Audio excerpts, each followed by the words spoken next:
என்னைக்காச்சும் ரயில்ல பயணம் செஞ்சீங்கன்னா உங்களோட ஜன்னலை மட்டும் திறந்து வைக்காதீங்க. ஏன்னா ரயில் பாதையில எப்பவுமே அங்க இறந்த ஆத்மாக்கள் சுத்திட்டு இருக்கும். 100 நாட்கள் ஒரு உண்மையான திகில் கதையில இன்னைக்கு டே 4. சரியா 2014 ஆந்திரா மாநிலத்தில் இருக்க கூடூருக்கு போற ரயில் பாதையில மூர்த்திராமன்ற 2 பேரு ராத்திரி 2 மணிக்கு ரயில்வே பாதை சோதனைக்கு ட்ராலியோட டார்ச் அடிச்சுட்டு போனாங்க. இதுல மூர்த்திக்கு பேய்கள் மேல நம்பிக்கை இல்லாம இருந்தது.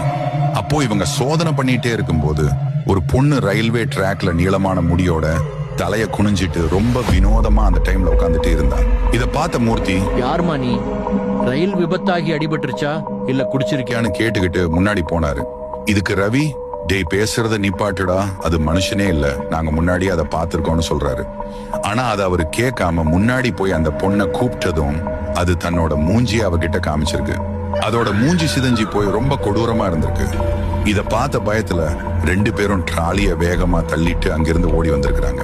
மறுநாள் காலையில அந்த இடத்துக்கு போய் பார்க்கும்போது அங்க ஒரு பொண்ணோட புது சேலை ரயில்வே ட்ராக்ல இருந்திருக்கு.